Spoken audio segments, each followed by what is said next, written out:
Bom dia, pessoal. Tudo bem com vocês? Gente, hoje eu estou bem feliz porque hoje, para quem não sabe, a gente vai finalmente começar a falar sobre limites. Então, finalmente, acho que você que está fazendo cálculo 2 há um tempinho já, provavelmente alguém já lhe perguntou, e aí, como é o limite de cálculo 2, Você falou, não sei, nem cheguei em limite ainda, Cálculo 2 já estou. E hoje, então, a gente vai ver, finalmente, essa questão de limite. Assim, vocês vão dizer assim, mas demorou tanto. Tudo bem, demorou. Mas, hoje, nós vamos ver limite e derivada, os dois ao mesmo tempo. No caso de funções vetoriais, que são as funções que nós estamos estudando desde a segunda-feira. Então, assim, só para a gente não perder aqui o raciocínio, desde a primeira aula, nós estamos nos habituando cada vez mais, principalmente com R3. Então, hoje, para você, o R3 já é algo normal, você sabe desenhar no R3, sabe marcar pontos, sabe fazer retas, superfícies, sabe fazer um cilindro, uma esfera, enfim, várias coisas. Depois, a gente começou a estudar vetores. E aí você já sabe desenhar um vetor, já sabe calcular a norma de um vetor, produto vetorial, calcular a área de paralelogramo. Aí depois, o próximo passo foi definir as funções vetoriais. Então hoje, agora que você sabe o que é uma função vetorial, nós vamos estudar e definir o que é limite de função vetorial e o que é derivada de função vetorial. Mas primeiro, a gente vai ver algumas operações que vocês podem fazer com essas funções. Assim, essa parte das operações vai ser bem rápido, porque é algo assim que você já sabe, na verdade. Só estou formalizando aqui para você, mas é algo que intuitivamente você já faria, mesmo se não tivesse essa aula de hoje, tá bom? Então, bora começar. Vamos falar aqui sobre operações primeiro, tá bom? Então, primeiro eu estou falando de funções vetoriais. Então, vou colocar aqui, funções vetoriais. Esse ainda é o assunto principal. Hoje, nós vamos ver algumas...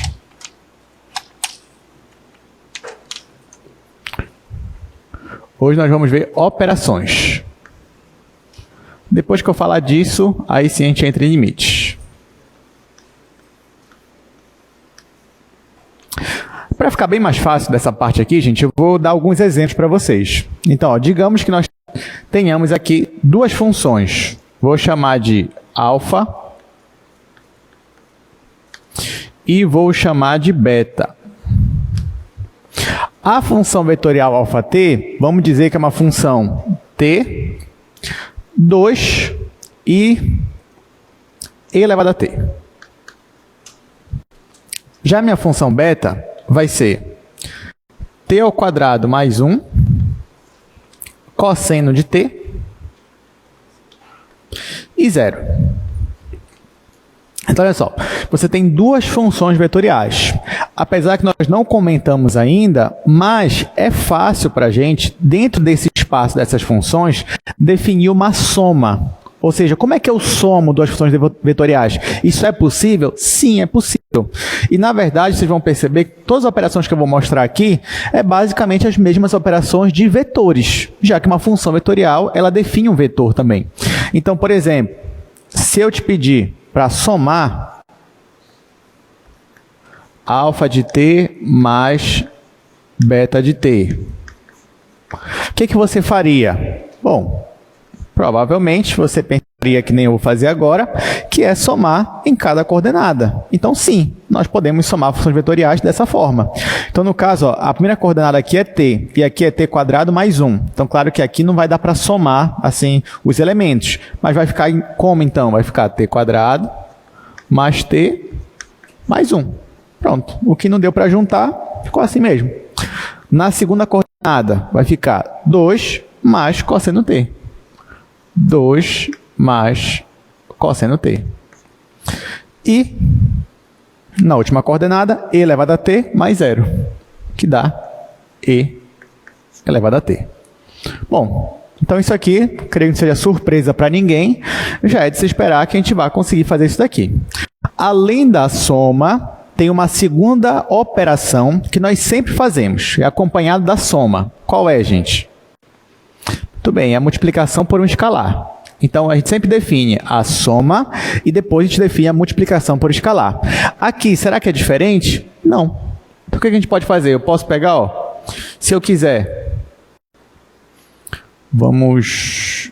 Isso aqui é uma operação. Deixa eu definir aqui agora uma segunda operação.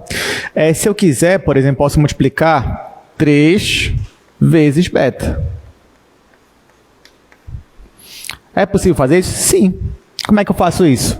Eu multiplico por 3 cada coordenada do meu função vetorial beta. Aí vai ficar 3 vezes t quadrado mais 1. Então vai ser 3t quadrado mais 3. Que mais? 3 vezes cosseno. 3 cosseno. E 3 vezes 0, 0. Pronto. Bom, talvez uma novidade, vou mostrar para vocês agora, é que além de você poder multiplicar uma função vetorial por um escalar, tranquilamente, como nós já vimos fazendo, você também pode multiplicar uma função vetorial com uma função escalar. Tá? Então, olha só, você pode multiplicar uma função vetorial com uma função escalar. O que é uma função escalar? Bom, uma função escalar nada mais é do que uma função que leva um número real em um número real, que é as funções que vocês estão acostumados. Então, por exemplo, f de t igual, sei lá, t ao cubo. E isso daqui é um exemplo de uma função escalar. Tudo bem, gente? Então, as funções lá mais comuns que a gente está acostumado, nós vamos chamar de função escalar. E as funções aqui dessa forma, a gente vai chamar de função vetorial. Então, é possível também você pegar... Aliás, deixa eu escrever aqui, ó. Isso daqui eu vou chamar de função escalar. Então, é possível você pegar uma função escalar e multiplicar com uma função vetorial. Isso também é possível. E como é que a gente faz? Você já deve estar imaginando como é que a gente vai fazer. Então, ó, por exemplo, faz sentido eu querer multiplicar f de t vezes alφt. Nesse caso, o que é que eu faço, gente? Eu pego a minha função f de t, que é t ao cubo, e multiplico cada coordenada da minha função alfa. Aí, nesse caso, vai ficar t ao cubo vezes t. Vai ficar t à quarta. Depois, t ao cubo vezes 2. Vai ficar 2t ao cubo. E, por fim, vai ficar t ao cubo vezes e elevado a t. Então, t ao cubo vezes e elevado a t. Tudo bem? Bem simples, né? Bem fácil. Lembrando, você só pode multiplicar com uma função vetorial se for um escalar ou uma função escalar. Você não pode... e se eu pegar alfa de t vezes beta t, como é que vai ser? É multiplicar cada um desses? Não. Porém, o que você pode fazer é calcular o produto escalar entre duas funções vetoriais. Isso você pode fazer. Então, por exemplo, se você quiser, você poderia calcular alφt escalar com beta t. Como é que você faria? Que nem a gente já vinha fazendo. Então, vai ficar t vezes t quadrado mais 1. Isso vai dar t ao cubo mais t. Depois, mais 2 vezes cosseno, que é 2 cosseno t. E, por fim, e elevado a t vezes 0, que vai zerar. Então, ó, calculei o produto escalar de duas funções vetoriais e o resultado, o que que me deu? Me deu uma função escalar. Tudo bem? Enfim, gente, então você já entendeu o raciocínio. É possível, será, eu fazer o produto vetorial de duas funções vetoriais? O que vocês acham? É possível o produto vetorial? É, também. Basta fazer. IJK, jogo as coordenadas de alfa, jogo as coordenadas de beta, cálculo determinante, e isso vai me dar uma terceira função vetorial. Tá? E assim por diante. A pessoa quer dizer, então, que tudo que eu fazia lá com os vetores, eu consigo fazer também para funções vetoriais. Sim, tudo que foi formalizado para vetores, você pode utilizar em funções vetoriais, incluindo o produto escalar e o produto vetorial. Até aqui alguma dúvida? Bem fácil, né? Bem simples. Tá bom. Então, deixa eu logo aqui para o slide. que a gente quer ir para aquela parte que interessa hoje, né? Então, vamos lá. Sei que vocês estavam esperando por essa aula, ó, limite e derivado. Então, primeiro, eu estou mostrando para vocês algumas operações com funções vetoriais. A primeira é a adição. Então, você já percebeu, se você tem duas funções vetoriais, claro, para fazer sentido, elas têm que ter o mesmo número de coordenadas, tá, gente? Então, as duas têm que ser do R3, ou do R4, ou do R5. Então, ó, nesse caso aqui, tanto alfa quanto beta têm N coordenadas. E nesse caso, somar alfa com beta é somar em cada coordenada. Aí, isso aqui é só um exemplo. Você tem aqui alfa t e beta t. Quando a gente soma as duas funções, vai ficar t mais 2t, que dá 3t. Depois, seno de t mais e elevado a t, que aqui não dá para fazer nada, fica assim mesmo. E depois, 3 mais menos 2, que vai dar 1. Então, isso aqui seria uma soma de duas funções vetoriais. Quando você soma duas funções vetoriais, o resultado é uma função vetorial. Vamos lá, multiplicação por escalar, a mesma ideia, já mostrei no quadro. Então, se eu tenho uma função alfa e multiplico por 2, basta multiplicar por 2 em cada coordenada. Então, não tem mistério aqui também. Agora, você também pode multiplicar por uma função escalar. E nesse caso, o princípio é o mesmo. Olha só, se você tem essa função aqui, alfa t, seno t, cosseno t e t. E a sua função é t mais 1. Tem problema? Não. Você vai pegar t mais 1 e multiplicar pelo seno. Aí vai ficar assim, ó, não esquece parêntese para você não errar. Depois você vai pegar t mais 1 e multiplicar pelo cosseno. Está aqui. Não dá para fazer nada, deixa assim. Depois, t mais 1 vezes t. Aqui dá para fazer, né? Dá para distribuir o t, fica t quadrado mais t. O que mais dá para fazer com as funções vetoriais? Produto interno, ou seja, você pode aplicar a fórmula do produto interno, que também é do produto escalar, é o mesmo nome, é a mesma coisa. E aí, quando você multiplica, por exemplo, ó, alfa escalar beta, aí você faz aqui seno vezes cosseno. Depois, cosseno vezes menos seno.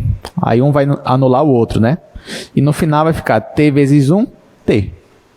Então, quando você faz produto interno ou escalar de duas funções vetoriais, isso te dá uma função escalar.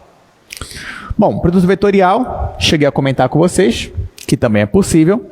Aí, nesse caso aqui, só é possível com funções vetoriais tridimensionais. Tá? Eu tenho que ter 3 coordenadas para poder fazer sentido o produto vetorial. Então, se você tem duas funções vetoriais tridimensionais, é possível você fazer o produto vetorial delas. Nesse caso, você faz o determinante IJK, que nem aparece aqui. Depois, na primeira linha, são na segunda, né? Segunda linha, coordenadas da minha função alfa. Terceira linha, coordenadas da minha função beta. Calculando esse produto vetorial, eu chego, então, nesse caso, nesse exemplo aqui, ó, eu chego nesse resultado. Então, se você fizer produto vetorial de alfa com beta, vai ficar isso daqui.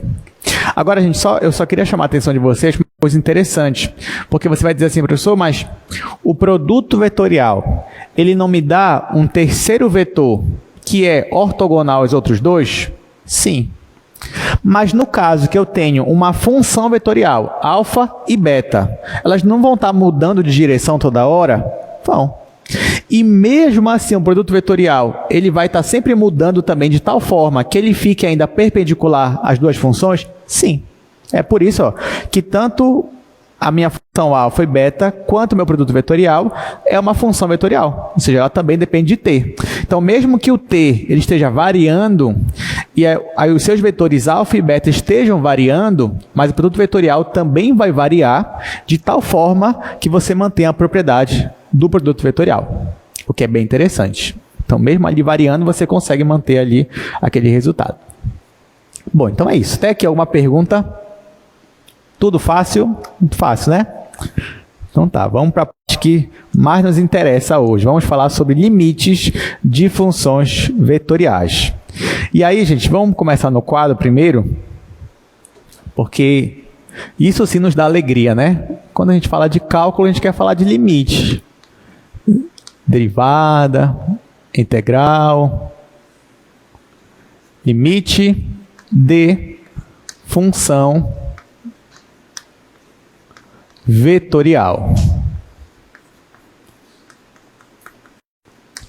Só uma observação já, é porque assim, no cálculo 1, quando você vai estudar limite, eu poderia colocar aqui no quadro só o título assim, limite, e acabou. Em cálculo 2, eu preciso dizer para vocês qual é o limite, ou seja, é o limite de qual tipo de função. Porque, por exemplo, agora, o que eu vou te ensinar é o limite de uma função vetorial. Tá? Então, não pense que você vai sair daqui hoje, já sei tudo de limite em cálculo 2. Não, você ainda não sabe. O que você sabe, o que você vai aprender hoje é limite de função vetorial. Ah, professor, quer dizer que tem limite de outro tipo de função? Sim. Só que nós nem vimos ainda que outra função é essa. Quando a gente definir esse outro tipo de função, aí nós vamos ter uma outra aula para falar do limite dela. Ah, professor, mas para que tanta aula, né? Para que tanto tipo de função? Tudo é importante? Sim, tudo é importante. Mas tá, voltando para cá. Eu tenho limite de uma função vetorial. Bom, você já sabe o que é uma função vetorial. Vamos dizer aqui que eu tenho uma função αt. Só para facilitar o entendimento, mas tanto faz, vamos dizer que αt é uma função bidimensional. Então, ela vai ter duas coordenadas, x de t e y de t. Claro que nós sabemos que alfa, ela tem um domínio, né? Então, ela tem, o domínio dela é um subconjunto dos reais. Ou seja, se eu for pegar um elemento do domínio dessa função aqui, eu vou pegar um elemento real, vou pegar um número, né? T é um número, T pode ser 2, pode ser 5, pode ser π, pode ser 0, pode ser menos 1. Então, T, ele é um número. Então, quando eu for escolher o T, eu escolho do espaço R1. Então, eu escolho o T de uma reta.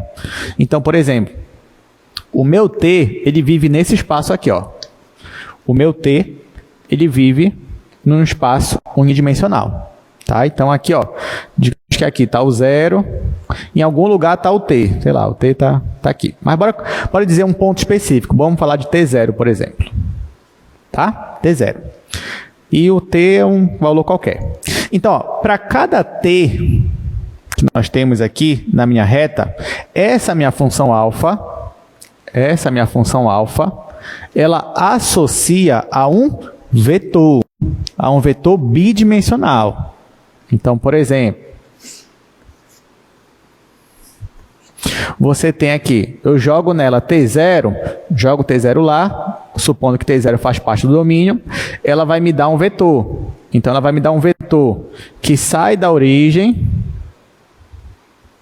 e chega em um ponto. Em um ponto aqui. Tá? Então, esse meu vetor aqui é o vetor alfa de t0. Então, até aqui nenhuma novidade. A minha função vetorial, ela vai associar um elemento aqui da reta a um vetor, nesse caso aqui, do plano cartesiano. Nós sabemos também que se eu fosse considerar todos os pontos do meu domínio, isso daqui ia me dar um desenho, ia me dar um gráfico, que nós chamamos, nesse caso, de curva plana. Então, vamos dizer que o gráfico dessa função aí é uma coisa assim. Pronto, então isso é o gráfico da minha função. Lembrando que eu não sou obrigado a desenhar aqui todos os vetores, né? Mas você sabe que tem, para cada ponto da minha curva, eu tenho um vetor aqui associado. Então, até aqui tudo bem, né, gente?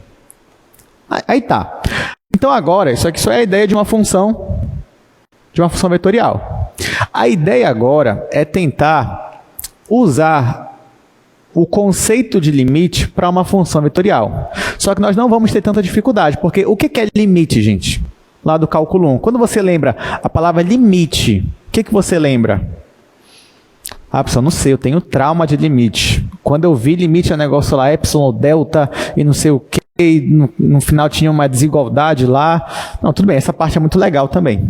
Mas, quando a gente fala de limite, a gente sempre está falando de quê? De uma tendência, de uma aproximação. Então, limite é quando você está analisando, por exemplo, o que acontece não em um ponto específico, mas na vizinhança dele, na redondeza dele. É isso que você quer. Tá? Então, por exemplo, digamos que eu queira calcular o limite nesse ponto aqui, t0. Só que para ficar mais interessante ainda, e assim, não é sempre, mas para ficar mais interessante, vamos dizer que T0 ele não faz parte do domínio da minha função. Não faz parte. Se ele não faz parte, ó, vou colocar aqui uma bolinha aberta. É claro que quando você vai calcular limite, você pode calcular limite tanto de um ponto que faz parte do domínio, quanto de um ponto que não faz parte, desde que ele seja o que a gente chama na matemática de ponto de acumulação, né? Mas os casos mais interessantes de limite é quando o ponto onde eu calculo o limite, ele não faz parte do domínio. Aí fica mais interessante para a gente, né? Então, às vezes, por exemplo, esse ponto aqui não faz parte do meu domínio. Se ele não faz parte, então aqui no meu gráfico, nesse caso aqui, por exemplo, eu ia ter um buraco. E nesse caso, não ia ter um alfa de T0, porque o T0 nem faz parte do domínio, então meu alfa de T0 ele não ia aparecer, não ia surgir.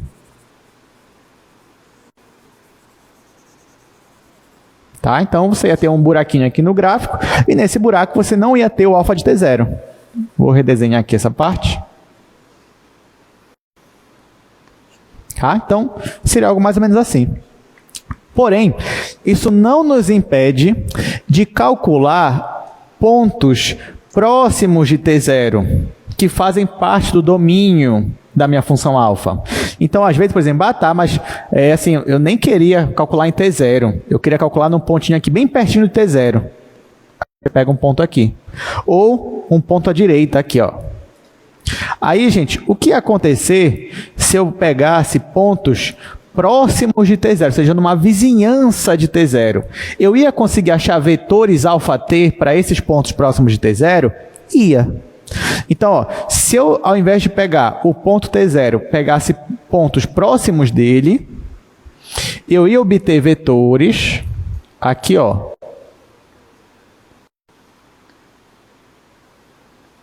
Eu ia obter vetores, aqui na minha curva, e conforme eu fosse me aproximando cada vez mais de T0, eu ia me aproximar de um vetor. Que vetor? De um vetor que sai da origem e chega nesse ponto aqui. Sim ou não? Né? Então, conforme eu for pegando pontos aqui próximos de T0, aqui no meu gráfico, os meus vetores verde iam se aproximar cada vez mais, iam tender a esse vetor rosa aqui. Tá? Ah, professor, mas o senhor disse que não existe alfa de T0. Não existe. Então, esse vetor aqui rosa, já que não faz parte do domínio, eu vou chamar ele de um vetor L. De um vetor L. Aí, nesse caso aqui específico, o que está acontecendo? O que está acontecendo é, quando eu me aproximo de T0, aqui no meu domínio, no gráfico, eu me aproximo cada vez mais desse vetor aqui, que eu estou chamando de L. Aí eu posso escrever dessa forma, ó. E essa nossa conclusão aqui, eu posso escrever dessa forma.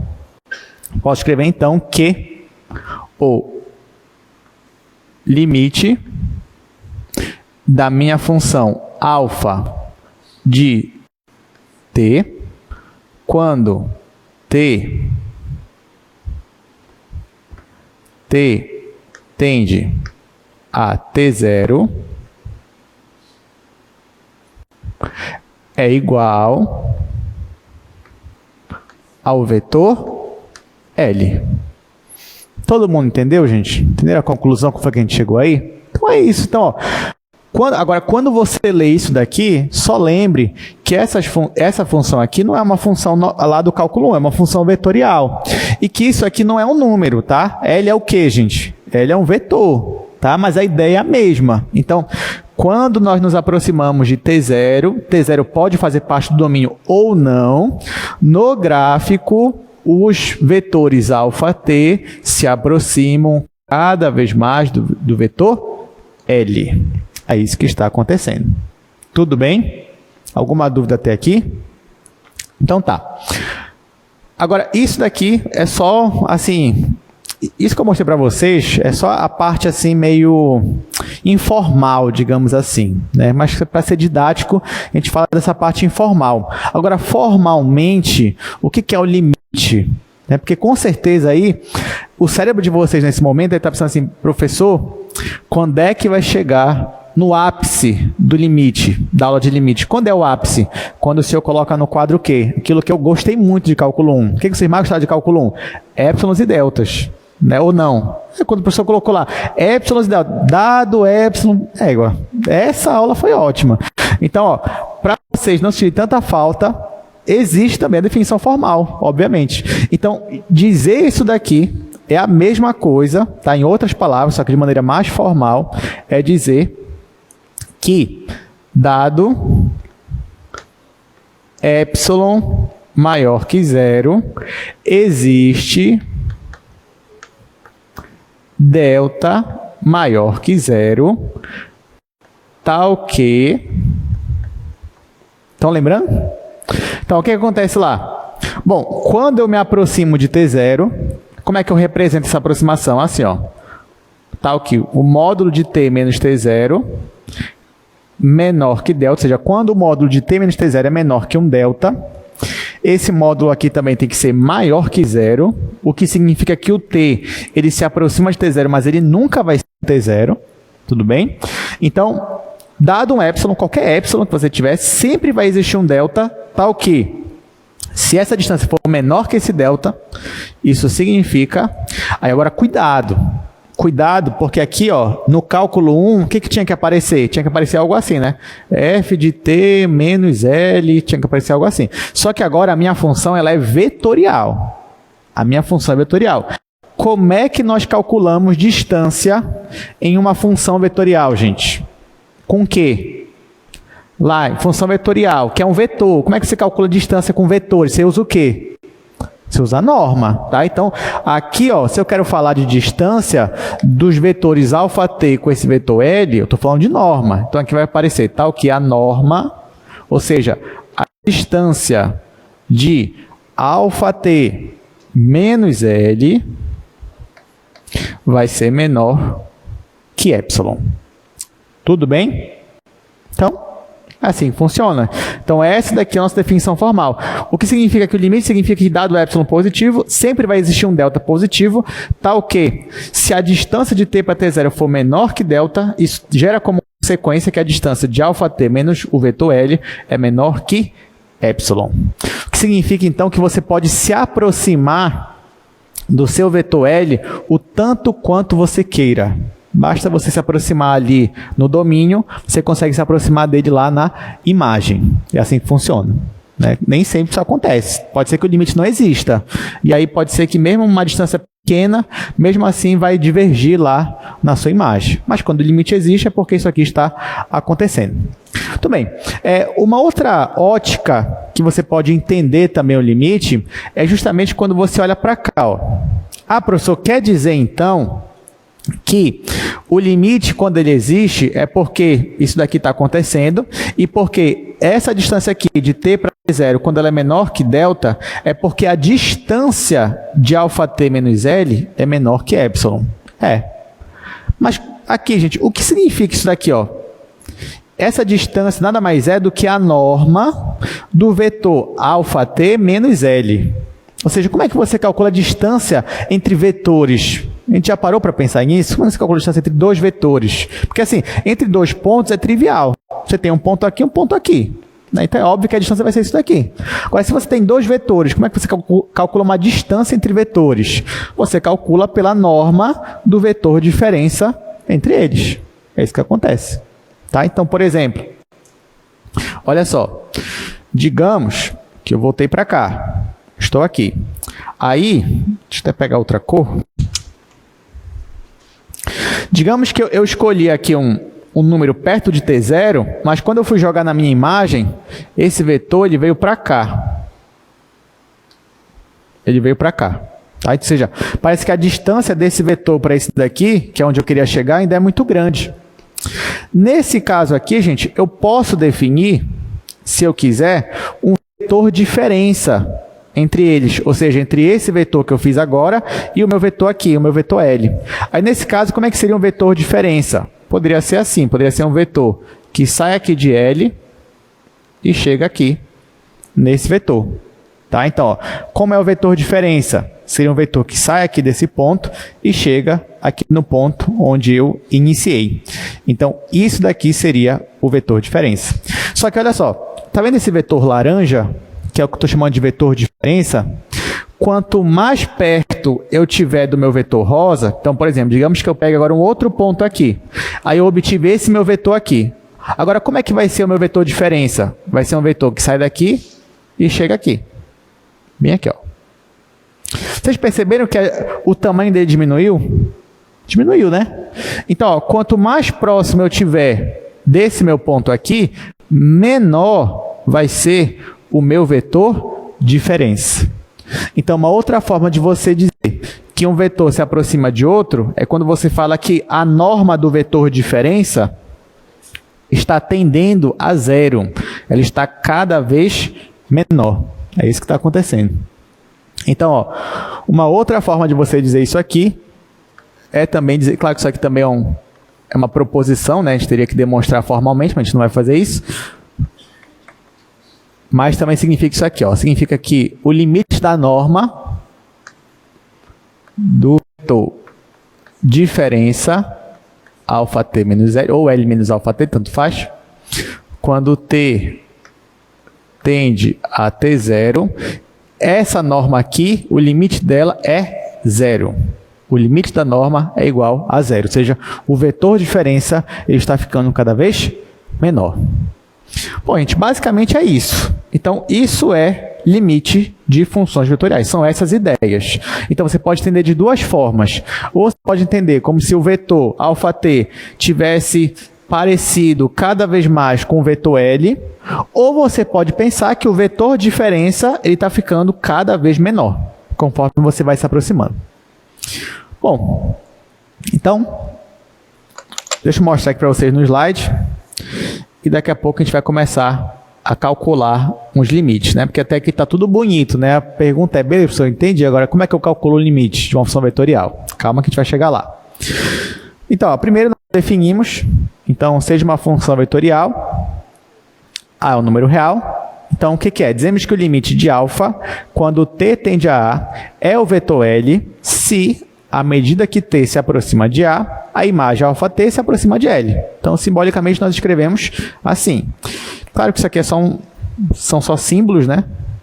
Mas a ideia geométrica é isso daqui, a ideia formal é y e deltas. Então, ó, geometricamente, se você tem aqui um vetor L, você tem aqui a função αt, você tem o vetor diferença. Então, dizer que αt, o limite de αt, quando t tende a A ou t0, é igual a L, é dizer que esse αt fica cada vez mais próximo de L e que esse vetor de diferença fica cada vez menor. Então, o tamanho dele vai ficando cada vez menor, tendendo a zero. Eu trouxe até uma animação no GeoGebra, vou mostrar para vocês. Vou trocar. Ó, então tá bem aqui a animação já. Pronto. Pronto. Então, olha só, gente. Nós temos aqui uma função vetorial. Aqui, ó, essa curva preta é o gráfico dela. E nós estamos vendo aí dois vetores. Ó. Eu tenho um vetor que fica parado, que é o vetor L, e eu tenho o vetor verde. Esse vetor verde está variando conforme eu vou mudando aqui o valor de t. Ó, ele fica variando. Só que eu percebo, ó, que quanto mais próximo eu chego de um determinado ponto, esse ponto é, nesse caso, t igual a π sobre 6, que essa aqui é a função cosseno. Então, quanto mais próximo eu chego do ângulo π sobre 6, mais o meu vetor verde, ó, ele se aproxima do vetor azul. Uma outra forma de enxergar isso é pelo vetor diferença. Então, olha esse vetor vermelho aqui. É o vetor de diferença entre os vetores. Então, quanto mais próximo o meu vetor verde tiver do vetor azul, menor vai ser o vetor vermelho. E quanto mais longe ele estiver, maior é o vetor vermelho, que é o vetor diferença. Ou seja, o tamanho do vetor vermelho vai tendendo a zero. Ó, por exemplo, aqui, ó, vou aumentar ele, ó. Por que ele aumentou? Porque o vetor verde está afastado do vetor azul. Mas conforme eu vou me aproximando, o tamanho do vetor vermelho vai diminuindo, ó, até chegar o momento, nesse caso aqui, que vai ser zero. Então, tudo isso daqui traz a ideia geométrica de limite de uma função vetorial. Bom, então vamos lá. Vamos voltar. Então, a gente entendeu aqui que quanto mais próximo o nosso vetor αt tiver do vetor L, então é porque a norma está tendendo a zero. E aí, nesse caso, então, nós trouxemos a definição formal. Então, dizer que o limite de uma função vetorial é igual a L é dizer isso daqui, que nós já vimos aqui no quadro. Então, dado ε positivo, existe dado positivo, tal que essa desigualdade vai implicar nessa daqui. Isso também significa, como eu já falei para vocês, que o limite da norma de αt menos L é igual a zero. Ou seja, o tamanho daquele vetor de diferença vai se aproximando de zero. Tá, professor? Beleza, entendi. Agora me diga logo, como é que eu vou calcular limite aqui em cálculo 2? Como é que eu vou calcular limite de uma função vetorial? Tá, então, para a gente calcular limite de uma função vetorial, olha só. Primeiro, você pode usar a definição, né? Definição, épsilons e deltas e tal, você mostrar, isso é uma opção. Outra opção é por meio deste teorema aqui, tá, gente?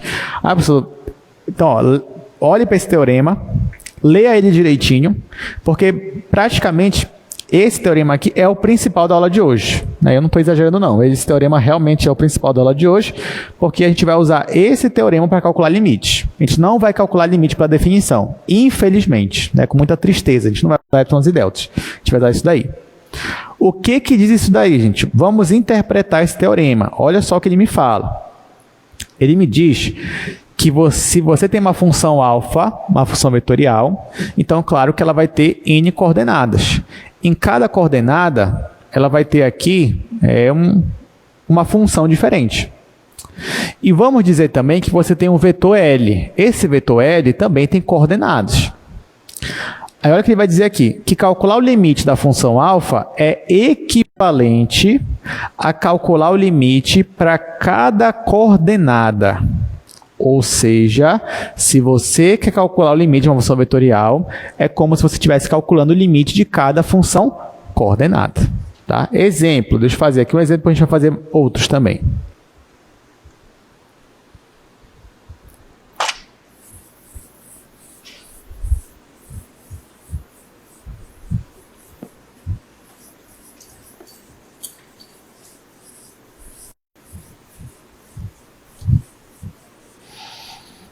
Ó, por exemplo, se você tiver uma função aqui, se eu pedir para você, calcula para mim o limite de uma função vetorial, digamos que é t quadrado mais 1 e e elevado a t.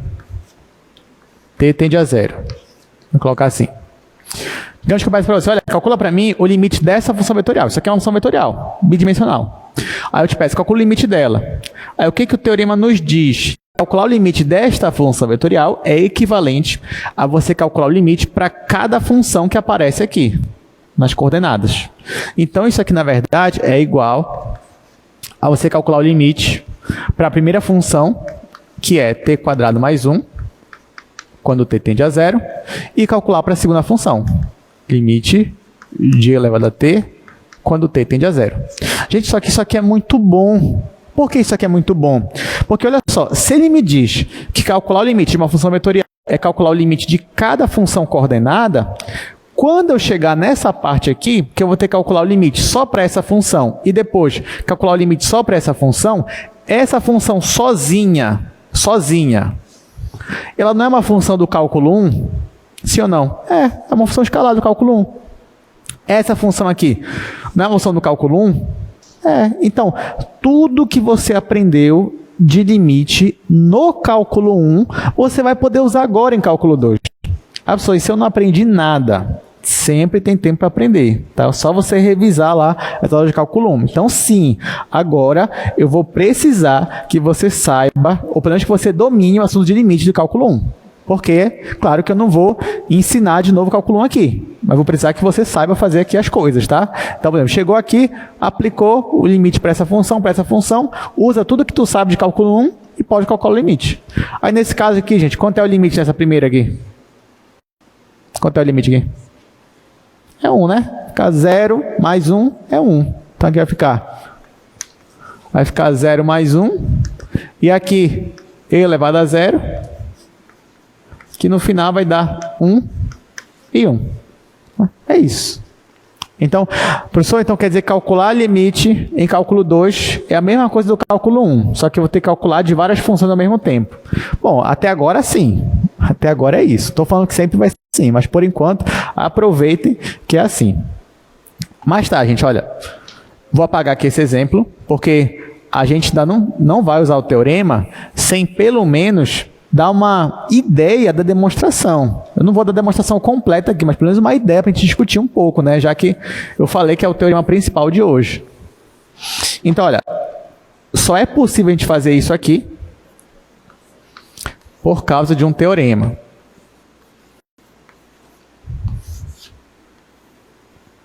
Então, olha só, nesse teorema aqui, eu estou considerando uma função alfa.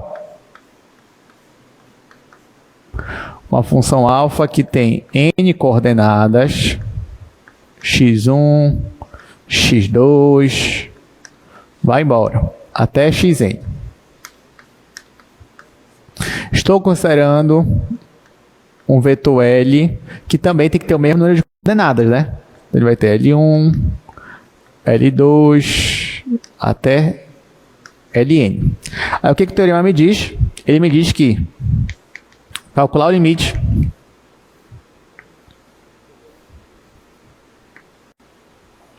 de αt quando t tende a t0 e esse limite existe é igual a L.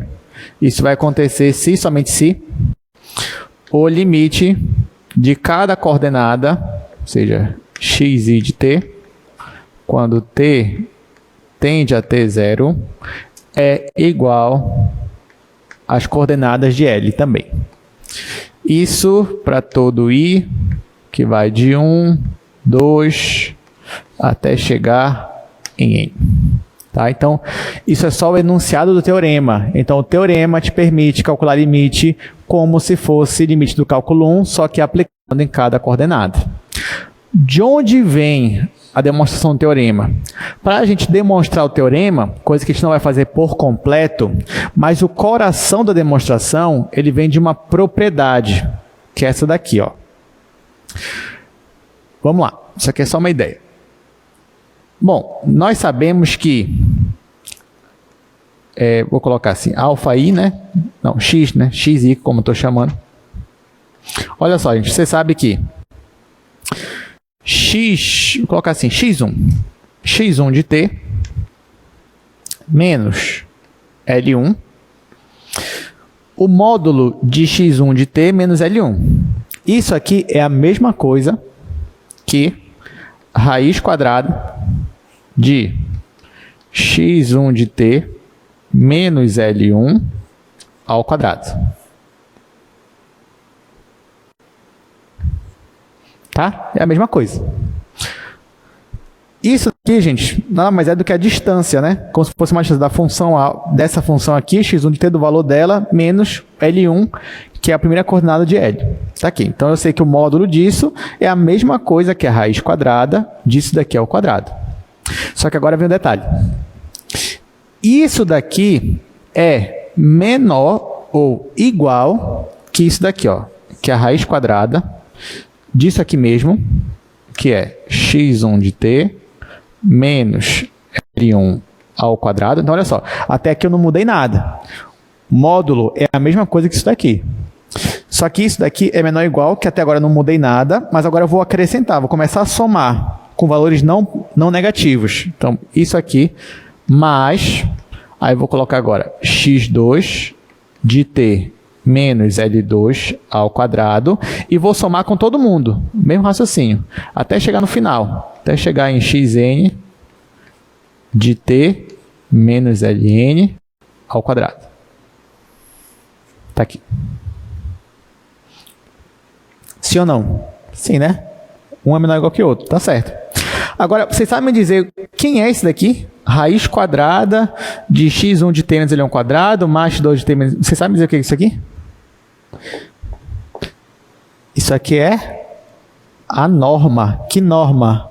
Norma desse vetor aqui, ó, gente. Alfa de t menos L. Não é verdade? Ó, só fazer, quem é o vetor alfa de t menos L? É eu pegar x1 de t menos L1, x2 de t menos L2, assim por diante. E quem é a norma disso? Raiz quadrada, aí daquela diferença ao quadrado, mais essa, sim ou não? Sim, né? Então, isso daqui é igual a norma de alfa de t menos L. Ou seja, essa desigualdade aqui é como se fosse o coração da minha demonstração. Por quê? Porque, repare que se essa norma aqui, se essa distância, ela tende a zero, né, ou seja, ela converge para zero, se ela converge para zero, então, cada um desses aqui, ó, já que isso aqui é menor ou igual que a norma, e se a norma convergir para zero, é porque cada um desses também vai convergir para zero. Ou seja, se esse limite aqui acontece, que é equivalente àquela norma aí para zero, então é porque o limite de cada um desses aqui também acontece. E aí você prova a ida. Ou seja, isso daqui implica nisso daqui, porque se aquela norma converge para zero, cada um desses aqui também converge para zero. E a volta também é válida. Por quê? Porque, digamos que todos esses aqui convergissem para zero. Todos eles. Então, na hora que você fosse calcular a norma, tudo isso aqui estava convergindo para zero. Isso aqui é para zero, para zero, para zero, para zero, para zero, para zero. E aí a norma também é para zero. Aí, no final, você prova a volta. Então, você prova a ida e a volta. E aí o teorema está demonstrado. Bem legal, né? Boa questão de prova ou não? Demonstra o teorema e tal do limite.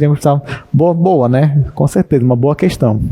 Quem sabe um dia, né? Quem sabe um dia. Hoje ainda não vai ser nesse semestre, né? Mas, por enquanto, a gente só vai usar mesmo o teorema, só vai aplicar o teorema. Então é isso, gente. Então vamos aplicar agora o teorema, agora que você já sabe.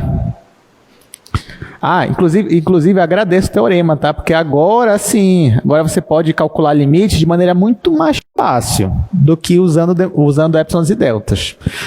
Então, é por causa daquele teorema que a gente vai conseguir calcular limite até de forma rápida, muitas vezes. Bora voltar para cá.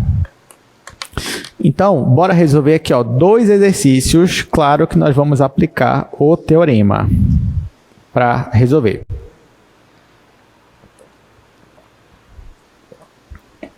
É aqui que a gente vai ver.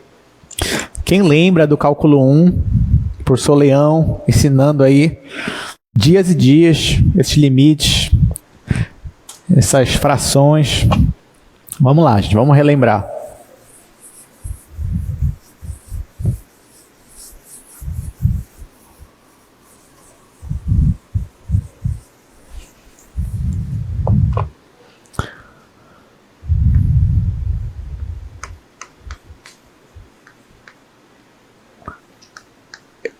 Exercícios, primeiro, calcule o limite quando t tende a 3, aí eu tenho t menos 3 sobre t quadrado menos 8, depois eu tenho módulo de t menos 1, dividido por t menos 1. Bom, acho que eu vou anotar logo o próximo. Segunda questão. Eu tenho limite quando t tende a 1. Aí eu vou ter, deixa a forma na base canônica. Então eu tenho t quadrado menos 1 sobre t menos 1, isso em i, depois mais raiz quadrada de t mais 8, j, e por último, seno de π vezes t dividido pelo log natural de t, vetor k. Pronto, gente, bora resolver. Então, aqui não tem muito mistério, né? Por exemplo, na primeira questão, você tem uma função vetorial bidimensional. Então, em cada coordenada, você tem uma função diferente. Só que a gente vai calcular esse mesmo limite para a primeira e para a segunda. Entenda, gente, porque assim, na matemática não existem coisas forçadas, né? Porque, por exemplo, assim, eu poderia, se eu quiser, eu poderia chegar com vocês e falar assim, olha, gente, calcular limite é muito fácil. É só pegar o limite e passar para dentro, né, da função. É só isso. Só que o que é? Como assim passar para dentro? Não existe isso. Até na igualdade, vai resolver uma equação, aí você fala assim, passa esse 3 para lá, não quer passar para lá, não existe isso na matemática. Existe um equilíbrio ali na equação, você soma dos dois lados, multiplica dos dois lados, é isso que acontece. Aqui é a mesma coisa. Não dá para dizer para vocês, passa o limite aqui dentro, né? Não, gente, isso aqui é o teorema. Tá? Então, aplicando o teorema, calcular esse limite, é calcular o limite de cada um aqui separadamente. Então, é isso que a gente vai fazer. Então, aqui, na verdade, vai ficar limite de t menos 3 sobre t quadrado menos 8, quando t tende a 3. E aqui também, limite, quando t tende a 3, módulo de t menos 1, t menos 1. Vamos lá. Como é que é isso aqui, gente? Vamos lá, no primeiro, está dando uma indeterminação, sim ou não? Não, né? Não, pode ver. Aqui ia ficar 3 menos 3 é 0, e aqui, 9 menos 8 é 1. Então, é indeterminação aqui? Não. Então, isso aqui é o quê? Gente, isso aqui, a função racional, ela é contínua? Sim ou não? É, contínua. 3 faz parte do domínio dela? Sim ou não? Faz. Então, como é que resolve esse limite? Só jogando na imagem. Só substitui aqui, no lugar do t, joga o 3, acabou. Aqui, gente, mesma coisa. Essa função aqui, função racional, é contínua. O 3 faz parte do domínio dela, dessa daqui? Faz também. Então, nesse caso, calcular o limite, só jogar o 3 aqui. Não vai dar determinação. E aí fica fácil. Isso aqui vai ser igual. Colocar assim, igual, aqui embaixo. Igual. Vamos lá. Colocando o 3, vai ficar 3 menos 3. Aqui embaixo vai ficar 9 menos 8. Aqui vai ficar módulo de 3 menos 1 sobre 3 menos 1. Bom, agora é só fazer essa conta. 3 menos 3 é 0. Fica 0 sobre 1, que é 0. Aqui, isso aqui é 3, né? Vai ficar 2 sobre 2, que é 1. Então, se eu for analisar esta função aqui, quando t tende a 3, a minha função ela se aproxima deste vetor aqui, do vetor 0 em x, 1 em y. Nesse caso, até o vetor j, né? Da base canônica. Então, esse é o resultado. Só isso. Acabou. Claro que só ficou fácil por causa do teorema. Mas que bom que a gente tem um teorema. Segundo exercício. Esse daqui é um pouco mais legal, né? Por quê? Porque a gente já nota aqui, que na primeira função que aparece, ela é uma função racional, ela é contínua, só que o 1 não faz parte do domínio dela. Nesse caso, é porque o limite não existe. Porque se eu fosse querer jogar t igual a 1 direto, ia ficar 0 sobre 0. Uma indeterminação. Isso significa que o limite não existe? O que vocês acham? Não, né? Não significa. Não, só significa que o limite até agora está indeterminado. Mas que falta a gente determinar ele. Pode dizer quem ele é, né? Aí, gente, para isso, vamos lá. Vou calcular o limite de cada um deles. Isso aqui vai ser igual ao limite. Olha só, para a primeira função, me digam aí, qual estratégia vocês iam usar para poder calcular esse limite? L'Hopital, muito bem. Você pode usar L'Hopital? Pode. Mas é a melhor forma de resolver isso daqui? Não é a melhor, gente. Por quê? Porque é a menos divertida. Aí não é tão divertido usar L'Hopital. L'Hopital tem as suas, digamos assim, tem os seus momentos. L'Hopital tem um momento que é importante, mas quando é uma questão dessa daqui, uma função racional, L'Hopital é a maneira mais chata de todas. Qual é a mais legal, então? Muito bem, é a fatoração, né? Então, a gente sabe que t quadrado menos 1 vai ser t menos 1 vezes t mais 1, dividido por t menos 1. Tá, isso aqui, ó, é a primeira coordenada. Vou colocar o i. Pronto. Aí, deixa aqui assim por enquanto. Bora colocar logo nos outros. Vai ficar limite de t tendendo a 1. Aqui eu tenho uma raiz quadrada. Isso aqui tem algum problema aqui com esse daqui, gente? Não, né? Então, só repetir aqui, ó. T mais 8. J. Agora essa daqui, ó, vocês vão ver o que vai acontecer. Deixa eu colocar o J aqui fora. Limite de t tendendo a 1 do seno de π vezes t sobre log natural de t, k. Então, olha só, na primeira função a gente fatorou, que a gente vai conseguir até simplificar aqui, ó, t menos 1 com t menos 1. Ok. Aqui vai ficar fácil. Aqui eu já consigo calcular facilmente. Agora aqui, joga o t igual a 1 aqui, gente. Vai ficar seno de π. Quanto é seno de π? É 0.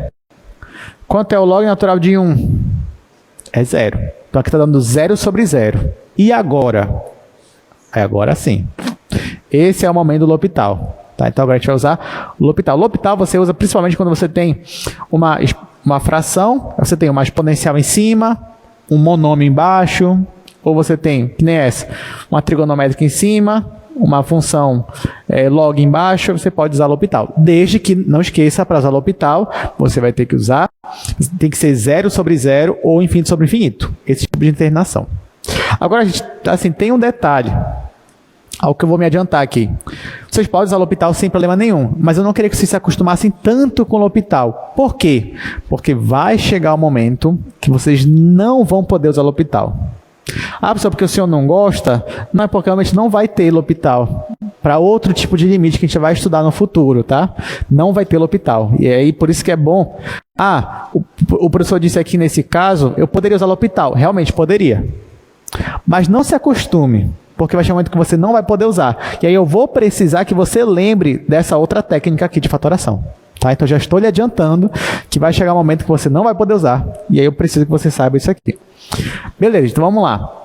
Aí aqui ficou fácil, vai ficar 1 mais 1, que é 2, né? Então isso aqui vai ficar 2i. Aqui também está fácil, porque é raiz quadrada, vai ficar raiz de 1 mais 8, raiz de 9. Vou colocar assim, raiz de 9 por enquanto. Agora aqui a gente vai aplicar L'Hopital. Tá? Aplicando L'Hopital, eu vou derivar a função de cima e a função de baixo. Então isso aqui vai ser limite, quando t tende a 1. Vamos lá, derivar seno de π vezes t. Derivado do seno é cosseno. Vai ficar cosseno de π vezes t vezes π, tá? Regra da cadeia. Então, ó, limite derivada tem que estar afiado aí na mente de vocês. E integral também. Aqui, ó, regra da cadeia. Então, derivou seno, cosseno de π vezes t, aí vezes o π, né? Regra da cadeia, dividido. Qual é a derivada aqui? 1 sobre t. Fica 1 sobre t. K. Muito bem. Aí isso aqui vai dar. Vou colocar aqui embaixo. Isso aqui é 2i. Mais, aqui vai dar 3j. Agora, tá dando indeterminação aqui, gente? O que vocês acham? Não está dando mais determinação. Então, ó, pode jogar para t igual a 1 aqui, vai ficar cosseno de π sobre 1. Então, mais cosseno de π. Aí, só que ainda tem esse π aqui que está fora do argumento, tá? Sobre 1. Então, sobre 1 não vou colocar. Vou deixar só assim. Só que cosseno de π tem valor. Qual é o valor dele? Menos 1. Muito bem. Então, vai ficar 2i mais 3j menos, que aqui é menos 1, menos π vezes k. Então, essa daqui que é a nossa resposta. Eu deixei na base canônica, mas você pode transformar também para coordenadas. Alguma pergunta? Estão gostando de limite? Legal, né? É a mesma coisa que cálculo 1. Temos uma pergunta? Pode falar. Sim.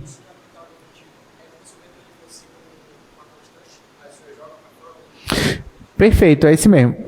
Ó, o que ele me perguntou aqui, professor? Aqui, ó, o senhor tinha I, J, K. Só que na hora que o senhor foi aplicar o limite, eles ficaram de fora.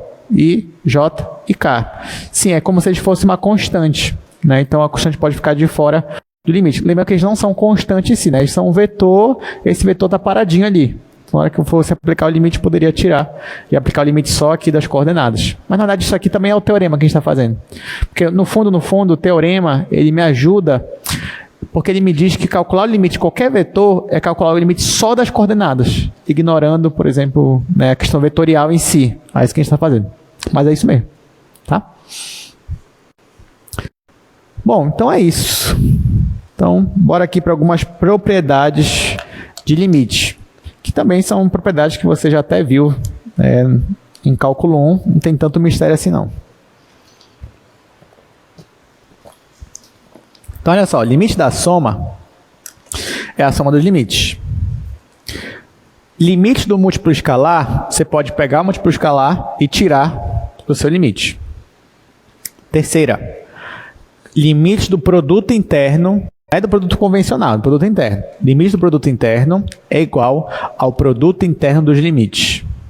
O mesmo vai para produto vetorial. Então, limite do produto vetorial é igual ao produto vetorial dos limites.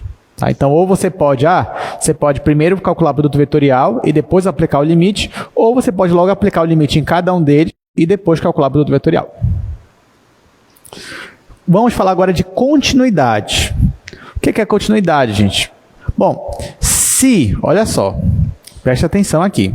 Quando a gente vai falar de continuidade, é necessário que o ponto onde eu vou analisar o limite, sabe aquele T0 que eu coloquei no início da aula? Para eu falar de continuidade, aquele T0, ele tem que fazer parte do domínio. Tá? Se ele não fizer parte do domínio, não faz sentido eu querer falar de continuidade. Então, se eu tenho um ponto que faz parte do domínio, ou seja, se ele faz parte do domínio, quer dizer que eu consigo calcular a minha função nesse ponto. Tá? Então, eu consigo calcular minha função nesse ponto e consigo calcular o limite nesse ponto.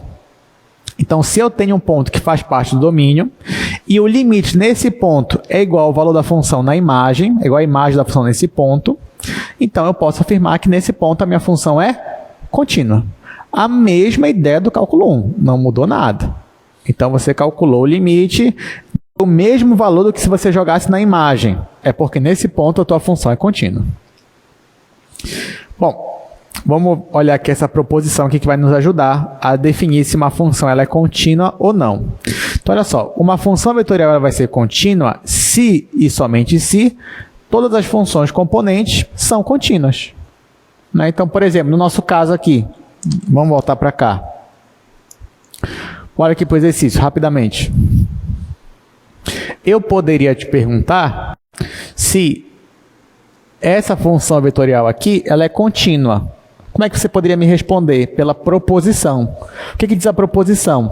A proposição vai dizer que se todas as componentes forem contínuas, é porque a função é contínua, a função vetorial. Então, nesse caso aqui, eu tenho uma função racional e outra fração aqui. Ambas são funções contínuas. Então, eu posso afirmar que a função inteira, a minha função vetorial, ela também é contínua. A mesma coisa aqui, ó. Essa função é contínua, esta função é contínua e essa também é. Então, se as três são, a função vetorial toda também é contínua. Então, é assim que a gente vai usar isso que a gente vai fazer para afirmar a continuidade de uma função. Olha só, exemplo. Essa função aí, ela é contínua. Por quê? Ou será que não é? Vamos lá. A função cosseno, gente, é contínua, sim ou não? Sim. A função elevada a t é contínua, sim ou não? Sim. A função 1 sobre t é contínua, sim ou não? Sim ou não? Alguns disseram sim, outros disseram não. Onde ela não seria contínua? T igual a zero. Em t igual a zero, ela poderia não ser contínua, mas t igual a zero faz parte do domínio da minha função? Não faz parte. Então, por isso que eu digo, quando a gente vai analisar continuidade, é só nos pontos que fazem parte do domínio. Então, voltando à pergunta agora. 1 sobre t é contínua, sim ou não? Sim, porque em todos os pontos do domínio, ela é contínua. O limite existe e é igual ao valor da imagem. Deu para entender? Então, onde ela tem domínio, o domínio, a imagem é igual ao limite. Então, sim, ela é contínua, tá bom? Ah, professor, mas em T0? Já falei, T0 não faz parte do domínio. Raiz de T é contínua, sim ou não? Sim, também, porque em todo o domínio dela, ela também é contínua. Então, se todo mundo é contínua, então aqui a minha função também é contínua. Exercícios, vamos lá. Gente, o primeiro eu não vou nem fazer. O primeiro você vai fazer. Eu vou fazer só o segundo aqui. O primeiro a gente vai fazer de cabeça aqui agora. Eu com vocês, vai. Olha só a pergunta do primeiro. Veja bem. Considere αt, essa função aqui, ó. Αt é uma função o quê, gente? Bidimensional ou tridimensional? Tridimensional. Ok, 3 coordenadas. Aí olha o que ele pergunta para a gente. Verifique se esta função é uma função contínua. Como é que você vai fazer? Você vai olhar cada coordenada. Na primeira coordenada, você tem uma função aqui, ó, polinomial. Função polinômio é contínua? É. Na segunda coordenada, você tem aqui a função log natural. É contínua? Sim, também. Na terceira, você está somando aqui uma função exponencial com uma função t. Isso é uma função contínua? Sim, também. Então, eu posso afirmar que a minha função alfa é contínua? Posso. Então, pode escrever aí se você quiser. Resposta: alfa é contínua. Por quê? Porque cada componente dela é uma função contínua. Tá bom? Agora, a segunda eu vou fazer, porque a segunda... Gente, essa segunda aqui eu já cobrei em prova, acho que muitas vezes. E muita gente não consegue fazer, sendo que eu faço ela em sala aqui. Então, ó, preste muita atenção que ela é importante. Eu gosto de cobrar essa questão, porque ela fala de uma parametrização de uma curva. Então, vamos lá, vamos fazer. Olha só a pergunta. Ele diz que uma curva ela é obtida pela interseção de duas superfícies. Aí ele me dá duas superfícies. Aí olha a pergunta dele, olha o que ele manda. Verifique se essa curva é uma curva contínua. Vamos discutir essa questão aí. Essa é a questão de cálculo 2, essa sim. Essa é uma questão divertida. Vamos lá, essa é a segunda questão. Ele me dá duas superfícies. A primeira é S1, x² mais x² mais y² igual a 4. E eu tenho S2, que é z igual a x vezes y. Olha só, vamos voltar para cá para o quadro agora. Ele me diz que uma curva ela é obtida pela interseção de duas superfícies. Aí ele me pergunta, essa curva é contínua? Essa questão parece ser difícil, mas ela não é tão difícil. Ela é fácil, na verdade, só que a gente tem que se acostumar com uma questão desse tipo aí. Porque na segunda-feira, o que nós fizemos? A gente pegou uma função vetorial, escrevemos as equações paramétricas dela. Das equações paramétricas, se ela era uma função tridimensional, eu pegava e eu conseguia duas superfícies, né? A gente pegava duas superfícies a partir delas, e a interseção das superfícies era o gráfico da minha função. Aqui, se você reparar, é o contrário. Ele me dá as duas superfícies, e o que ele quer é a função vetorial. Então, se eu conseguir parametrizar essa curva, o que é parametrizar uma curva? É descrever uma curva em termos de parâmetros, ou seja, em função de t, por exemplo. Aí vai ser mais fácil para mim, para eu conseguir dizer se essa curva ela é contínua ou não. Como é que eu faço a parametrização de uma curva, gente? Bom, eu tenho que dar um jeito, olha só. Aqui eu estou falando de parametrização.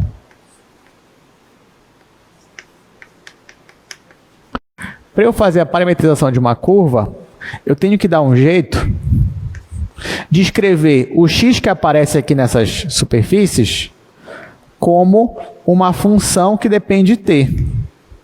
Eu tenho que escrever o y que aparece nessas superfícies como uma função que depende de t. E eu tenho que escrever o z com uma função que depende de t. Ah, pessoal, tá bom, então eu posso inventar aqui uma função, por exemplo, posso dizer que x é igual a t quadrado e y é igual a e elevado a t? Olha, você até poderia, mas na hora que você for parametrizar, a função que você escolher para x, y e z tem que satisfazer essas equações aqui das superfícies. Tá? Então, por exemplo, se eu disser que x é t quadrado e y é elevado a t, quando eu somar t ao quadrado mais e elevado a t ao quadrado, vai dar 4? Para qualquer t? Para qualquer t vai dar 4? Não. Ah, pessoal, então é impossível. Como é que eu vou escolher uma função que toda vez que eu vou elevar ao quadrado e somar vai dar 4? É possível sim. Como é que a gente pode fazer? Na aula passada, qual era a função que a gente estava usando muito, assim, de elevar ao quadrado, somar e dava 1? Vocês lembram? A função cosseno e seno. Então, por exemplo, eu poderia dizer que o meu x aqui, ó, é a função cosseno t. Eu poderia dizer que o y é a minha função seno t. Aí, quando eu elevar ao quadrado o x e elevar ao quadrado o y, somar, vai dar quanto? Vai dar 1. Mas eu não quero que dê 1, eu quero que dê 4. Mas o que eu posso fazer aqui para dar 4? É só colocar o 2. Né? Coloco o 2 aqui, ó, e aqui. Agora, ó, quando eu faço x ao quadrado, vai ficar 4 cosseno ao quadrado. E aqui vai ficar 4 seno ao quadrado. Quando eu somar os dois, vai dar 4.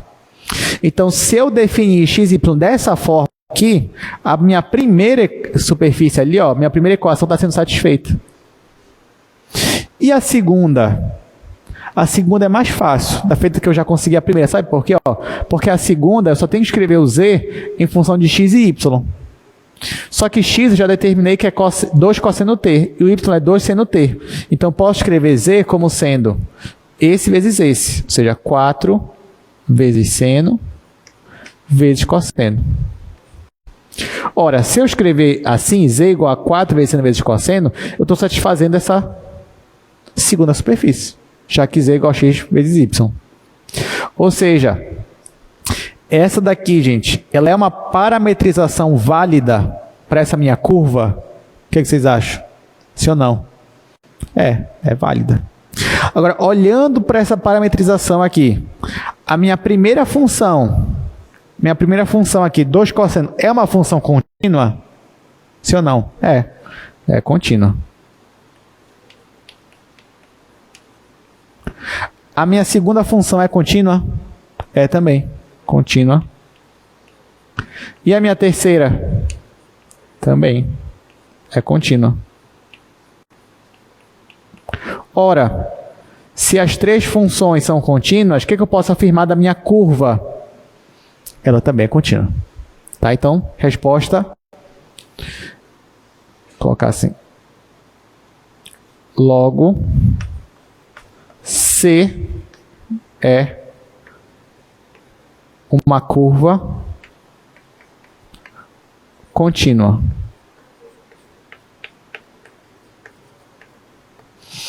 Essa é a minha resposta. Viu que não foi tão difícil, tanto que a gente resolveu aqui em poucas linhas. Só que para isso tinha que entender esse conceito aqui de parametrização. Então, parametrizar uma curva é você escrevê-la a partir de um parâmetro t. Um único parâmetro, né?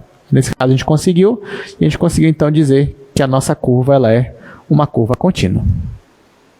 Bom, agora vamos falar um pouquinho sobre derivada de funções vetoriais. A gente já tem um bom tempinho aqui, dá para falar tanto de derivada quanto de vetor tangente. Então, vou tentar falar logo dos dois aqui, depois a gente passa para os exercícios.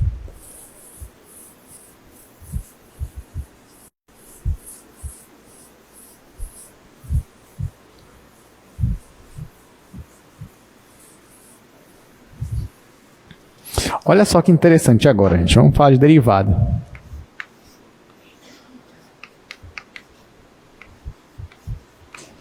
Derivada de uma função vetorial.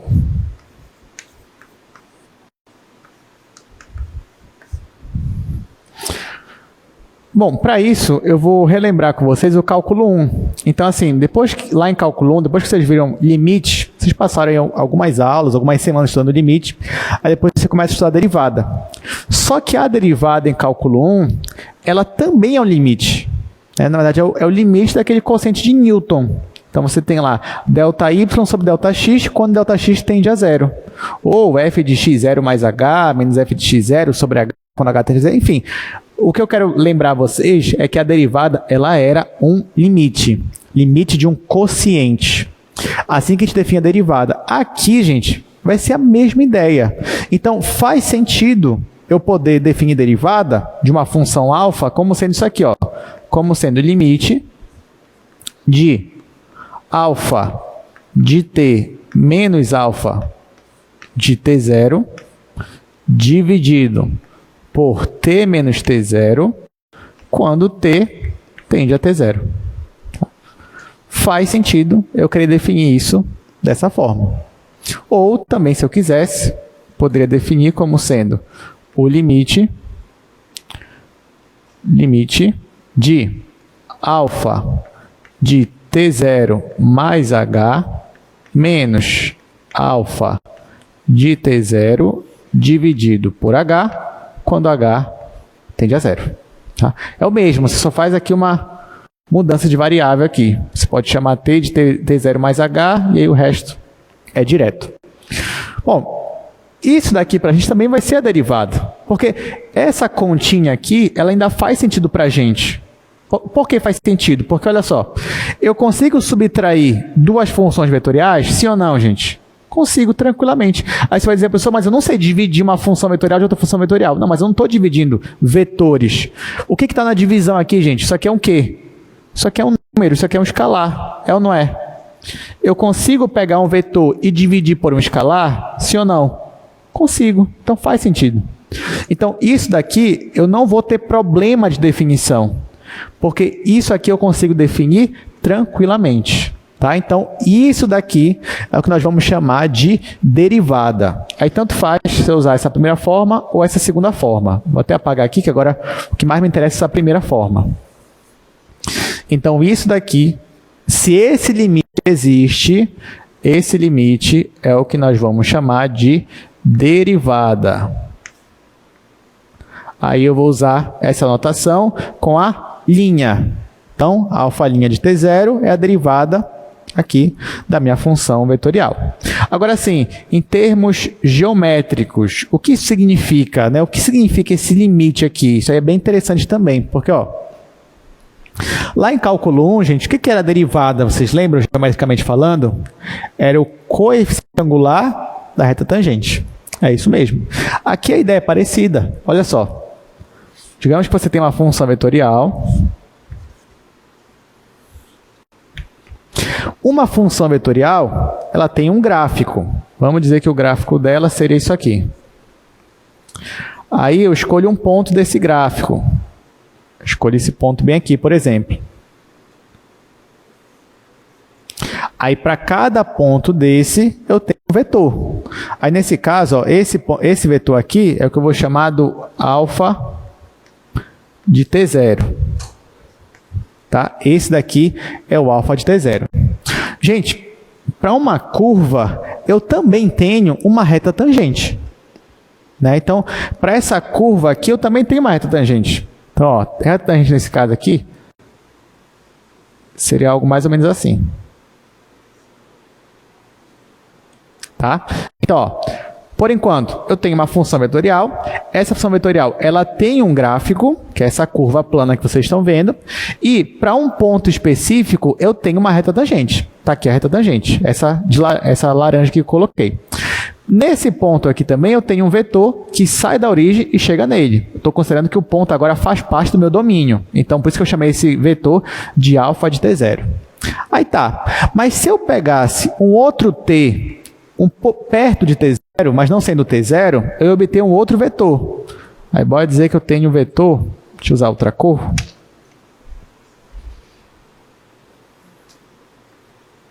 Esse aqui, ó, vamos chamar ele de alfa-t. Só que esse vetor rosa, eu vou fazer ele variar. Eu vou fazer o t se aproximar cada vez mais de t0. Lembrando também que nós temos, além disso, nós temos o vetor, deixa eu colocar aqui, ó. Nós temos também o vetor diferença, que é o vetor αt menos alfa de t0. Tá? Nós temos esse vetor aqui, alfa de t menos alfa de t0. Aí, olha só, gente. Conforme esse t ele vai se aproximando de t0, olha o que vai acontecendo com o vetor diferença. Vocês estão percebendo que a inclinação do meu vetor diferença, ela está mudando a direção dele? Esse vetor branco aqui, ó, a direção dele está sendo alterada, porque a direção dele é justamente o quê?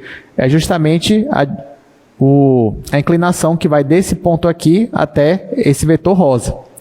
Só que a ideia aqui, que eu quero que vocês prestem atenção, é que conforme esse meu vetor vai se aproximando do meu vetor verde, esse meu vetor branco aqui, a inclinação dele, ou melhor, a direção dele vai se aproximando cada vez mais da direção da minha reta tangente.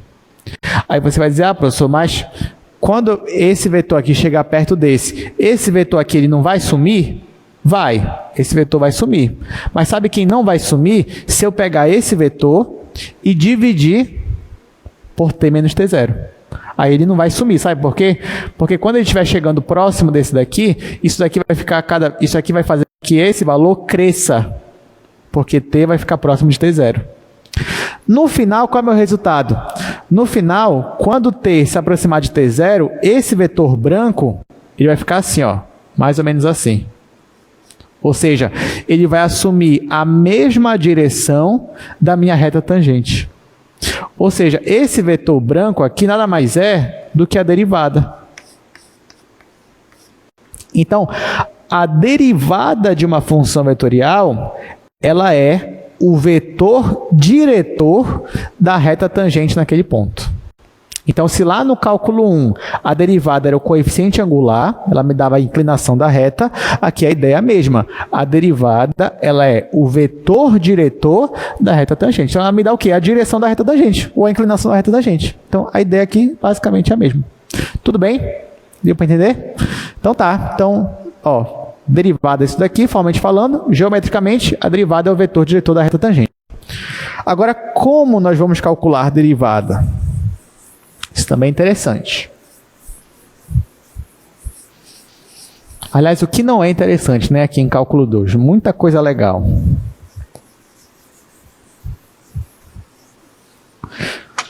Olha só, para mostrar como é que calcula a derivada, eu vou usar, só para facilitar, vamos dizer que eu tenho uma função αt.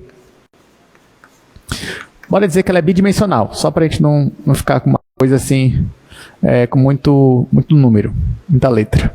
Então, bora dizer que ela tem aqui um x de t, y de t. Ora, olha só, gente. Se eu quisesse calcular a derivada dessa função aí,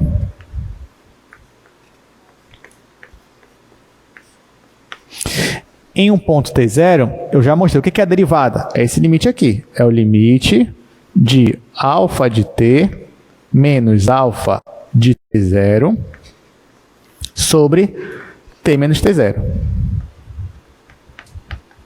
A derivada é esse limite aqui. Ah, professor, então eu vou ter que calcular esse limite? Ah, por enquanto sim. Por enquanto, calcular a derivada para a gente calcular esse limite. Aí tá, só que olha só o que vai acontecer. Eu sei fazer essa diferença aqui, ó, porque quem é o meu αt? αt é esse vetor. E quem é α de t0? É esse vetor também, só que x de t0 e y de t0. E eu sei subtrair esses vetores? Sei. Aí vai ficar assim, ó, limite. Aí vai ficar um vetor só. Aí que vai ser x de t menos x de t0.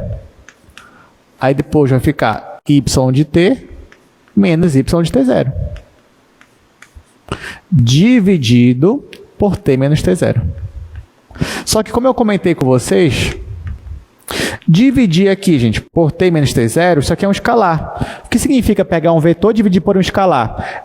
É pegar cada coordenada e dividir por esse escalar. Aí vai ficar assim. Vai ficar igual ao limite t tendendo a t0 Aí agora vai ficar x de t menos x de t0 sobre t menos t0. E aqui y de t menos y de t0 dividido para t menos t0. Mas o que é calcular limite, gente, de uma função vetorial? Não é pegar o limite e colocar em cada coordenada? É isso que eu vou fazer. Então, olha só. Então, isso aqui é limite quando t tende a t0, x de t menos x de t0 sobre t menos t0, e calcular aqui o limite agora para a função y menos y de t0 sobre t menos t0, quando t tende a t0. Agora, isso daqui, sozinho, não é a definição de derivada do cálculo 1? Isso daqui também? Então, na verdade, ó, é a mesma coisa que derivar essa primeira coordenada e derivar a segunda coordenada. Logo, conclusão, se eu quero calcular a derivada de uma função vetorial, é só eu calcular, deixa eu pegar outro aqui, é só eu calcular a derivada de cada coordenada. Pronto. Essa aqui é a conclusão que eu queria chegar. Professor, mas o senhor falou só para dizer que é derivar todo mundo? Mas não podia só falar sem mostrar. Então, sim, derivar uma função vetorial é derivar cada coordenada. Então, mesma propriedade que a gente estava usando para limite. Bom, vamos voltar para cá. Já estamos chegando no final. Só falta agora resolver alguns exercícios para a gente fixar isso aí que a gente viu. Então, ó, essa é a definição da derivada de uma função vetorial. Tem essa versão com h tendendo a zero e tem a versão com t tendendo a t0. E nesse caso, então, derivar uma função significa derivar cada função coordenada. Propriedade. A derivada da soma é a soma das derivadas. Isso aqui você já tinha também no cálculo 1. Derivada do múltiplo escalar. Você pode tirar o escalar e derivar só a função vetorial. Isso aqui também você já tinha. Olha só, olha, derivada do produto por função escalar. Lembra que você pode pegar uma função vetorial e multiplicar por uma função escalar. A derivada disso, aí você aplica a regra do produto. Vai ficar a derivada de f vezes alfa mais f vezes a derivada de alfa. Derivada do primeiro vezes o segundo mais o primeiro vezes a derivada do segundo. O mesmo vale produto interno. Então, aqui vai ficar derivada de alfa escalar com beta mais alfa escalar com derivada de beta. O mesmo vale produto vetorial. Aqui vai ficar derivada de alfa vetorial beta mais alfa vetorial derivada de beta. E aqui também você pode aplicar a regra da cadeia. Então, se você vai derivar alfa de f de t, isso é a mesma coisa que você derivar alfa' de ft vezes f' de t. Tá? Então, isso também é possível. Você pode fazer essa continha aí. Lembrando, ó, isso aqui é interessante porque você pode compor, né? Você pode fazer a composição de uma função vetorial com uma função escalar. Só que isso aqui a gente já vai ver também em outras aulas. A gente vai usar essa propriedade. Então, vamos lá. Vamos fazer aqui dois exercícios bem interessantes. Na verdade, o primeiro eu não vou fazer, vou deixar para casa, porque é bem simples, né? Você só vai derivar em cada componente. Quero fazer logo esse daqui. Olha, que é o vetor posição de uma partícula é dado por essa função. Determine o vetor velocidade dessa partícula. Se bem que também isso aqui é bem rápido, né? Também. Mas tá, bora fazer ele que eu vou comentar.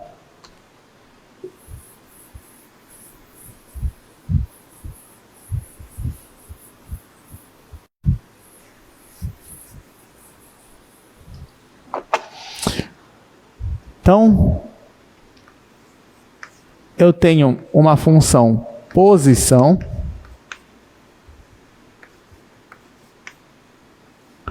ela é 1t e t quadrado. Olha só, gente, e aqui eu tenho uma função vetorial, só que essa função vetorial é a função posição. E o que ele pede para mim nessa questão é para eu determinar o vetor velocidade. Só que você já sabe do cálculo 1 que para você obter o vetor velocidade, basta você derivar a posição.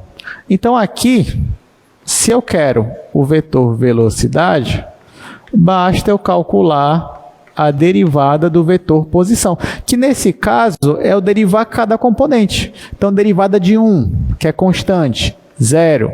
Derivada de t, 1. Derivada de t quadrado é 2t. Professor, e se eu quisesse a aceleração, é só derivar de novo? Sim. Então, ó, se você quisesse, ó, a aceleração vai ser a derivada do vetor velocidade. Aí você deriva de novo. Aqui vai ser 0, aqui vai dar 0 e aqui vai dar 2. Aí olha uma questão interessante. Eu poderia pedir para você, desenhe para mim a posição da minha partícula, a velocidade da partícula e a aceleração da partícula no instante, sei lá, t igual a 0. No instante inicial, t igual a 0. Como é que você faria nesse caso? Isso aqui é só um exemplo, tá, gente? Isso aqui já terminou a questão. A questão acabou aqui já. Aí, se eu quisesse, para t igual a 0, quem seria o S0? O S0 seria o vetor 1, 0, 0. Quem seria o vetor velocidade no ponto 0? Seria o vetor 0, 1 e aqui ia dar 0. E quem seria o vetor aceleração? Seria o vetor 0, 0, 2. Então, perceba que a aceleração é um vetor constante. Aí, olha só que interessante. Então, o que está acontecendo com essa partícula aqui? Se a gente fosse desenhar a minha partícula, no instante t igual a 0, a posição dela é no ponto 1, 0, 0. Então, eu jogo 1 aqui. Esse daqui é o meu vetor posição. Vou colocar aqui S0. Jogar para cá, S0. Aí, nesse ponto aqui, gente, a minha velocidade, ela é esse vetor, 0, 1, 0. Quer dizer que ela é um vetor que aponta na direção do eixo Y. Então, a velocidade estaria mais ou menos assim, ó. Essa aqui é a velocidade da minha partícula. E a minha aceleração aponta para cima, ó, que é 0, 0 e 2. 2 é o Z. Então, é como se eu tivesse um vetor aqui, ó, com o dobro de tamanho, apontando para cima. Tá? Então, aqui seria a posição da minha partícula, só que a velocidade está apontada para cá e a aceleração para cá. Ou seja, ela vai se movimentar para cá, só que a tendência, pelo menos olhando só nesse aspecto aqui, a tendência é que ela comece a se movimentar também para cima, já que tem uma aceleração aqui para cima. Deu para entender? Tá? Então é isso. Tá, bora voltar para cá. Deixa eu falar um pouquinho aqui do vetor tangente, coisa que eu já falei ali no quadro também. Bom, primeiro eu já comentei também o que é uma parametrização. Aqui é só uma questão formal. Para que eu tenha uma curva suave, eu tenho uma parametrização suave. Isso significa que a derivada da minha função é contínua e não nula. Só que é só uma formalização para que a ideia do vetor tangente apareça. Então, ó, digamos que eu tenho uma curva suave e eu posso definir, então, aqui, ó, dois pontos P e Q, e a partir deles eu posso definir um vetor diferença, que é o vetor alfa de t mais 0 menos alfa de t. Quanto mais esse ponto Q se aproxima do ponto P e eu dividir esse vetor por H, então o meu vetor diferença dividido por H vai ficar ali, ó, com a mesma direção da minha reta tangente. Então, isso é a derivada de uma função vetorial, é o vetor diretor. Com isso, então, eu consigo determinar vetor tangente. Então, a gente vai finalizar a aula de hoje com esse exercício. Determine o vetor tangente e a reta tangente a essa curva.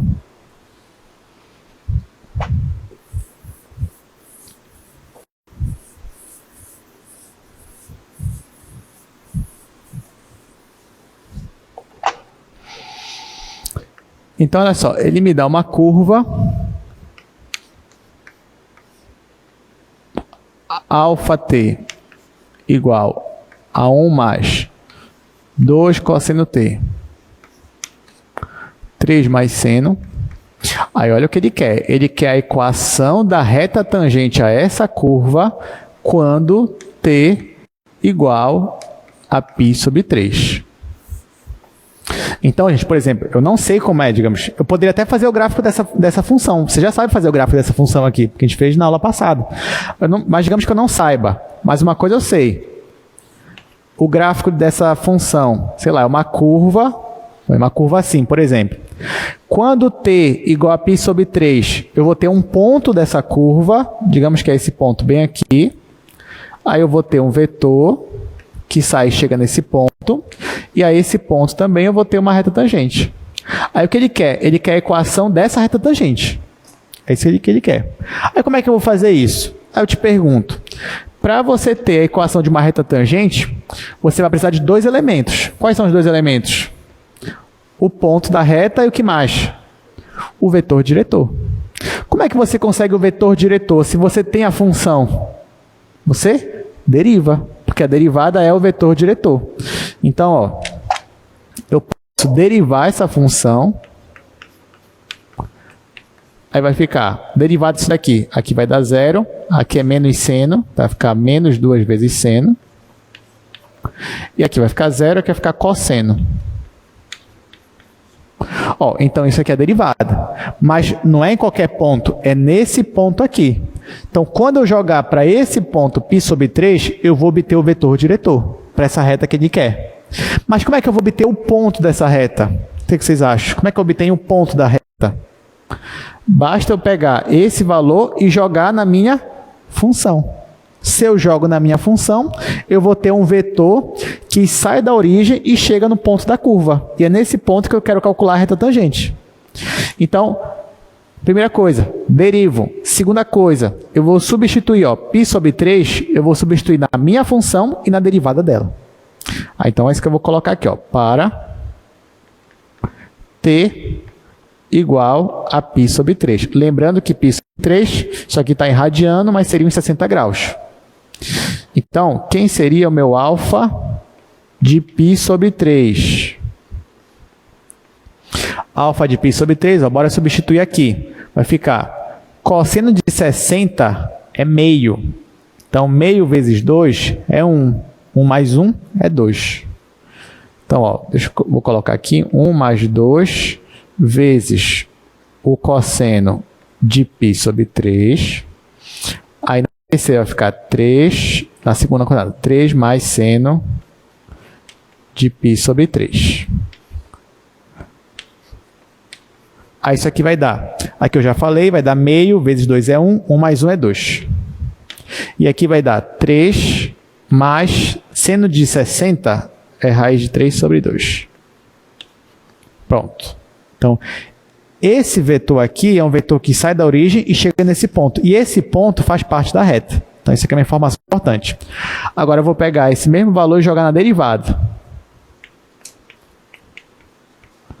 Quando eu jogo na função derivada, vai ficar menos 2 vezes seno de π sobre 3. E aqui vai ficar cosseno de π sobre 3. Aí isso aqui vai dar seno de π sobre 3 é raiz de 3 sobre 2. Aí vai cortar com esse 2, vai ficar menos raiz de 3. E aqui cosseno de π sobre 3 é meio. Ou seja, para essa reta, gente, olha só, eu já tenho o ponto inicial. Quem é o ponto inicial? Está aqui, ó, é 2 e 3 mais raiz de 3 sobre 2. E quem é o meu vetor diretor? O meu vetor diretor é esse aqui. Menos raiz de 3. Cadê de outra cor? Meu vetor diretor é menos raiz de 3 e meio. Ora, se eu tenho o ponto e tenho o vetor diretor, eu sei fazer a equação da reta tangente. Aí eu posso fazer as equações paramétricas. Vamos lá, ó, pegando aqui as informações, essas duas aqui. Agora sim, vou fazer equação da reta tangente. Aí eu vou fazer as equações paramétricas da reta. Como o vetor tem duas coordenadas, então só vai ser duas equações paramétricas, x e y. Então eu escrevo x igual, y igual. Na primeira coluna, eu vou colocar as coordenadas do ponto P0. Então aqui vai ficar 2 em x, Ah, pessoal, mas aí y tem duas. Coloca as duas. 3 mais raiz de 3 sobre 2. 3 mais raiz de 3 sobre 2. Aí agora, na segunda coluna, eu vou colocar as coordenadas do vetor u, só que multiplicando por um parâmetro. Eu não vou usar o parâmetro t dessa vez, porque t eu já estou usando para ser a variável aqui da minha função. Então, eu vou usar um outro parâmetro, vou usar lambda, por exemplo. Então, vai ficar aqui, ó. Olha para o vetor u, é menos raiz de 3 em x, então vai ficar menos raiz de 3 lambda. Em y é meio, então vai ficar mais meio lambda. Então, essa é a nossa resposta. Alguma dúvida, gente, que a gente fez aqui? Já deu para entender como é que faz a equação da reta tangente? Agora, eu só vou mostrar o desenho para vocês, que já está pronto. Ó, então, vai aparecer o desenho para vocês. Se eu pedisse para você desenhar o gráfico da minha função vetorial, você saberia fazer. Ia dar uma elipse. Ó, tá aí a elipse. Para o ponto que ele me deu, que foi o ponto π sobre 3, a gente chega nesse pontinho bem aqui. Ó. Aí, nesse ponto, eu tenho uma reta tangente e o vetor azul aqui é justamente a derivada. Então, essa equação que a gente colocou aí no quadro é a equação dessa reta tangente aqui, que está aparecendo para vocês. Tá bom? Então, é isso. Na semana que vem, a gente vai continuar esse assunto. A gente também vai falar sobre integral de funções vetoriais e uma aplicação muito importante também que vai ser comprimento de arco. Então é isso, não falte a aula de sexta-feira agora, porque vai ser uma aula só de exercício e esse exercício pode lhe ajudar muito na prova da semana que vem. Então é isso, obrigado pela presença, até semana que vem.